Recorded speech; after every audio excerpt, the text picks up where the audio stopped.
Now comes the interesting part, in my opinion, and I'm sure that of those four men, I think we should give them another round of applause, because I think that was a really good.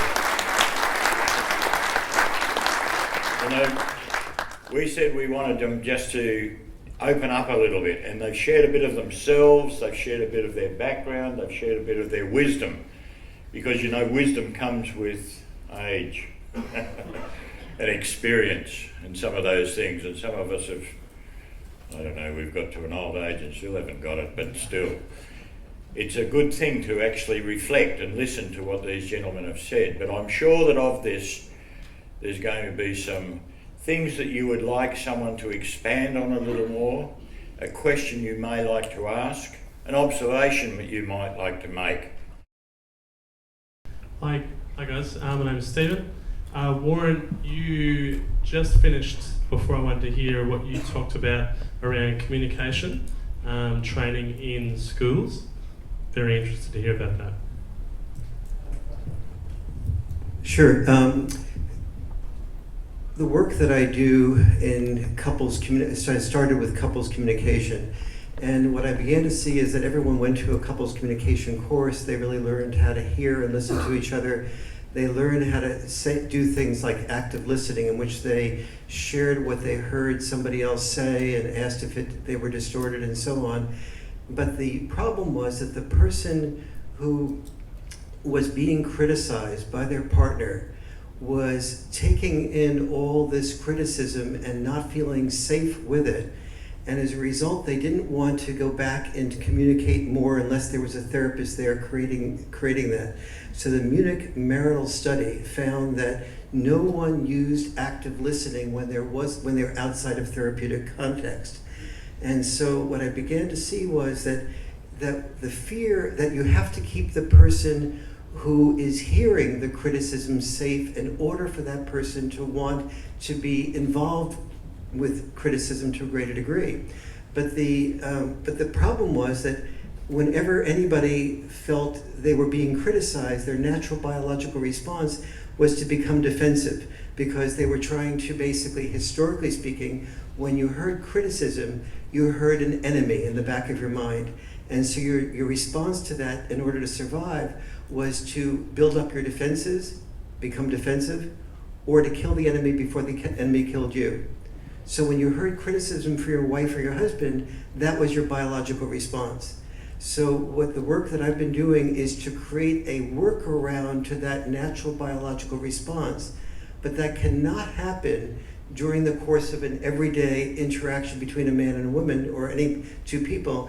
It has to happen you have to create what I call a caring and sharing time, about 2 hours a week, and the rest of the week be in conflict-free zone. Have somebody journal the challenges and anger and upsetnesses that come up during the week, and then bring one of those issues up each week in the conflict-free zone, and then move into a mindset that moves them into emotionally associating the criticism from their loved one with being an opportunity to be loved, rather than the feeling that they have to build up their defenses and shoot back at their loved one. And so I feel that needs to be taught from first, second grade on, not only the first and second graders, but also by the teachers and also by the parents, so the children don't go home learning one set of communication skills and not having parents that reinforce that. So did that respond to your question? Thank you. Hi, you're talking about the history. It seems one of the core things for us here is that the historical alignment of men with rationality and women with emotionality underlines a lot of the problems that we've had. And I'm kind of wondering that the emotional disconnect that men have from themselves, from their own feelings, from their friendships, from their family, how do we address this? Because in mainstreaming men's work, it seems that men generally are kind of scared of going there. And I'm kind of wondering from the panel, how do we help mainstream guys get there? Really great question. I use a model called the integral model, which sort of picks out, and I know Warren's familiar with this too from the work of his friend Ken Wilber, which picks out the kind of like what you've called the rational, but the objective sort of realm and the subjective realm. And that's the heart of a lot of problems between men and women. I really see it in the family courts, where it's a subjective court, and men are going in expecting a rational, objective court. And it's like they're speaking a different language, though English is coming out of it. Out of people's mouths, it's like a different language, right? And they're just confused, and it's cruel. But the court doesn't know it's doing that to men. It hasn't seen those two sort of realms that are being spoken in. So that's sort of a general sort of big opening up. But I think a lot of the work we do in gender is about trying to get men to understand women, which is nonsense. Not because we shouldn't understand women, but it's nonsense because we haven't trained men to understand themselves yet. So until we can actually start to train men to understand themselves as gendered beings, as men, to start to hear men's subjective experiences out in the world, and part of it is about just hearing other guys talk about stuff, which is why men's groups are so good. It's when you start to hear it's normal for men to share their subjective experience, then we can get used to the language of it. Until we do that, we can't meet women in a space of subjective conversation because we haven't learned that language. So I think that's really important. I was really heartened by, it's David Hughes, Byron Bay, sort of in here, yeah? Working with new fathers in Byron Bay, and he said to me, that's a really key point when mum gets pregnant, that actually to say to dad, you've got a choice. You don't have to go and do. Have you thought about whether you want to be like, full-time provider carer, or the carer? Have you had that conversation with your missus?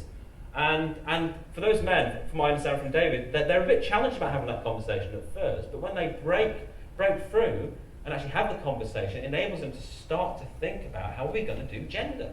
So it's about, I think, finding the key opportunities in life where we can start to make that happen. But until we actually recognise that's a journey, a skill that we need to help men learn, not because they're stupid, it's just that they haven't been taught it or given the opportunities. We've got to learn, Warren was saying about listening skills, as a culture, as a community, we've got to learn to listen to men. Because men won't talk if we don't listen. So I hope that gives you some sense. It's quite broad, but it's starting to talk about the fact that men don't talk, about the subjective experience, and getting it out there and giving permission for it to happen, from as far as I'm concerned.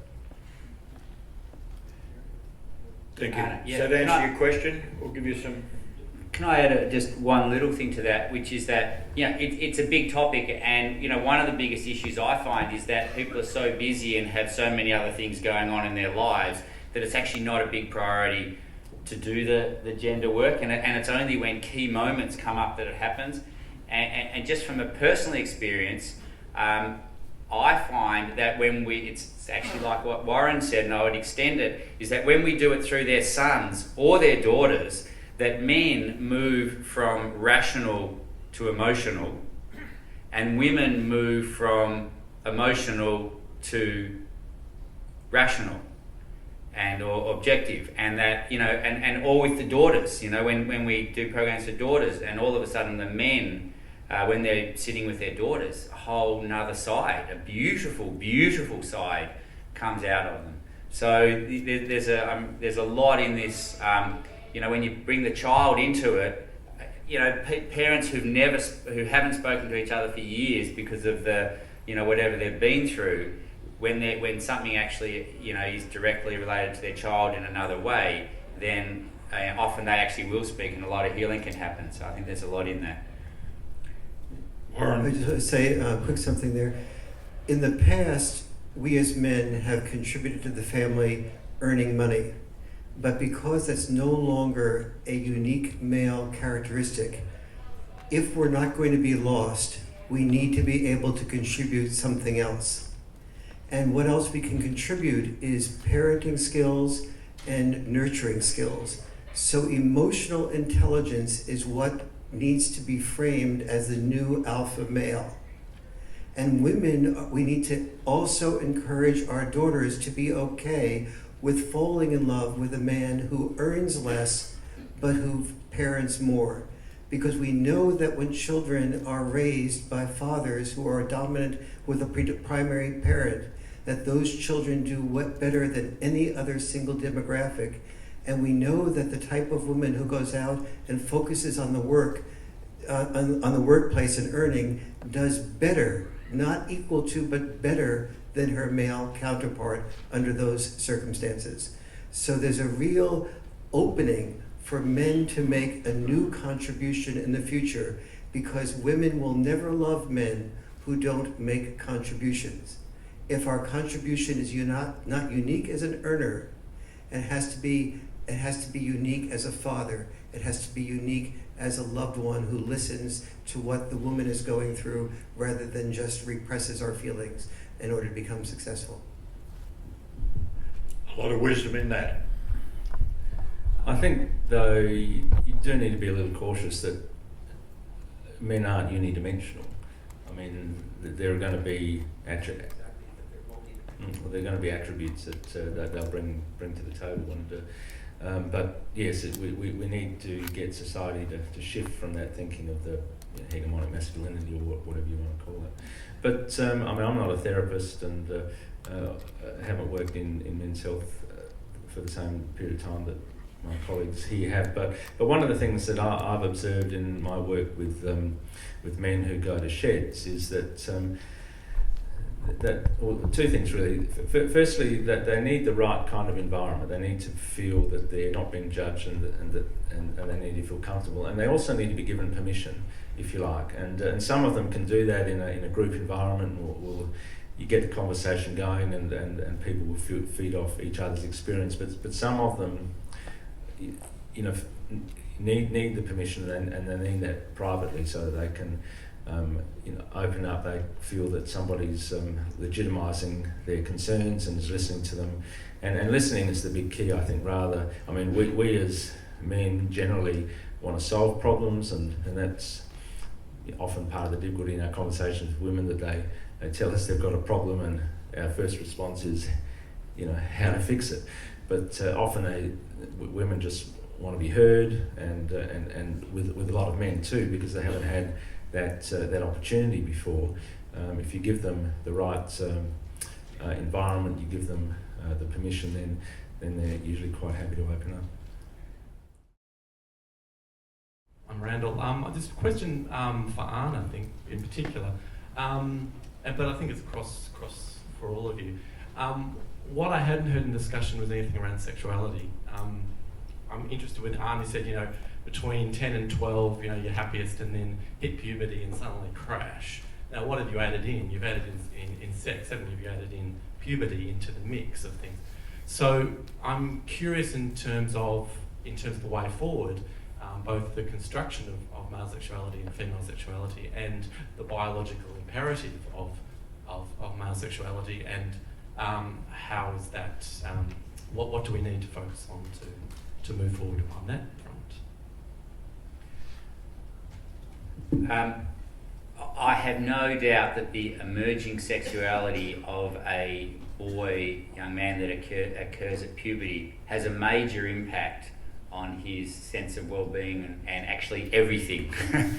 And it's a huge thing. And I guess my concern is that it is almost ignored, and that the boy actually is going through it on his own and doesn't know what's happening to him, or has poor support around it, and today he's getting his information off the internet and through porn and everything like that. And my answer to that is that when this is happening, boys should be sitting in circle with men, hearing their stories around what it was like for them when they were at the same age. And in these programs that we're talking about, one of the things that we do is we sit in circles, man, boy, man, boy, man, boy, and we ask the men to talk about, what was it like for you, and to talk about the subjects that normally don't get talked about, to talk about masturbation, to talk about feelings towards girls, to talk about feelings towards boys, to talk about whatever it is that comes up, and to ask the boys if they have any questions that they want to ask. And these circles are incredibly powerful. And for me, these should be normal.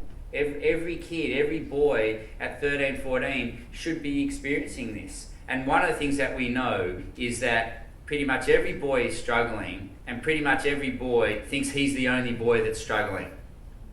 And that's already a big problem. And when they can actually hear these different experiences, and it actually normalises for them what's going on, then that takes a huge weight off their shoulders and has a big impact. So that would be my answer there. Do a little response to that. Let me ask everybody just to close your eyes for a moment, if you would, and just to visualize something with me. Imagine being at home and you have a 9 and 13-year-old children, and one is a boy and one is a girl, and they're watching a murder mystery, something like CSI or something to that effect, and you're walking through on the way to the kitchen. Imagine whether you just note that or go into the kitchen, or do you turn the TV off because they're watching a murder mystery. Now imagine something else. The next day you walk through and they're not watching the same program anymore, but you see them watching a man and a woman. They're both naked. You see the man's penis erect. You see the woman's vagina facing toward you, and they're ready to have sex. Your 9 and 13-year-old boy and girl are watching this. What is your response? Is it more negative for the CSI or more negative for the man about ready to enter the woman? And so you can open your eyes if you would, and almost all of us would raise our hand that it would be more negative for the man and woman getting ready to have sex with each other. So our message to most of our sons is sex is dirty.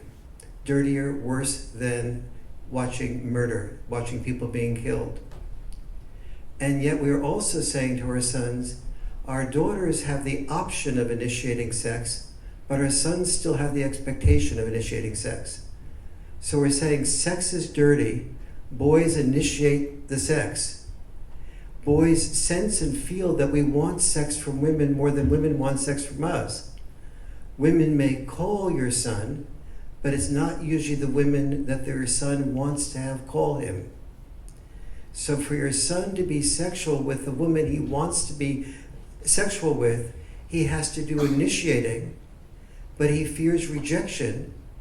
And what is being learned about sex in school is not only is sex dirty, but sex causes diseases, sex causes pregnancy, obviously it does, or can, and sex causes a whole series of other things. The joy of sex and the discussion of it and the value of sharing and equality has not been translated into we have an obligation to train our daughters in school and at home to take an equal responsibility for sharing the risks of rejection. The risks of rejection, the expectation of risking rejection is still largely on our sons. So when he is in failure to launch mode and is not doing as well in school as our daughters, he fears that he will be rejected by women who want the small number of boys who are doing extremely well. So he retreats into video porn, of which he can get 250 million options on the internet for free.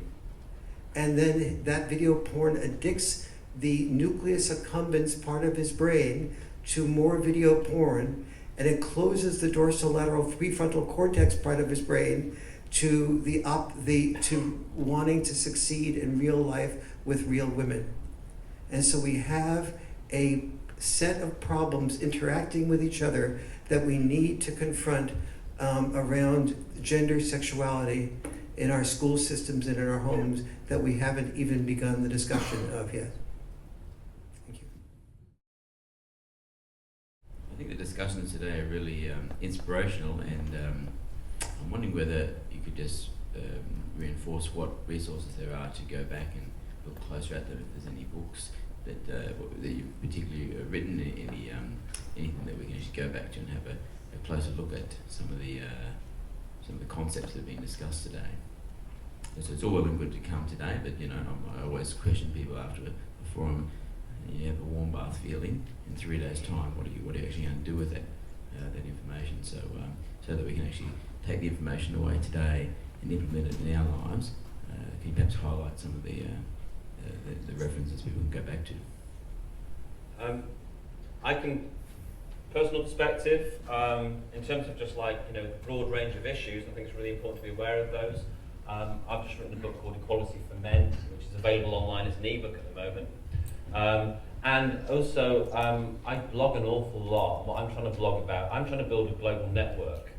This is why I ended up here, because you go out into the world looking for who's already doing great work, and you in the world of men's stuff, and you very quickly arrive at Australia, and there's also stuff outside of Australia which you guys can learn from. So I blog a lot. I blog on a site called Helping Men, and I try and share good practice from around the world. And certainly, if you email me, if anyone emails me, I'm connected to so many different networks. If you tell me your specific area of interest, I'll try and connect you to any existing network on any issue to do with men and boys from different perspectives. I don't have one particular approach. I try and connect all different approaches and push people in the direction which is most appropriate to them. So I'm really happy to receive emails off people interested in men's work and try and connect you to the best people around the world in your field. English speaking mostly at the moment, but I'm working on my different languages. We have time for one more question. I was particularly interested in Warren as well, Warren. Sorry, particularly interested in yourself, Warren. Fascinated by the clarity of the concept. Have you written a book on it? Yes. I guess if I were to look at the book that I've written that covers the most areas that I feel is my strongest, it's The Myth of Male Power.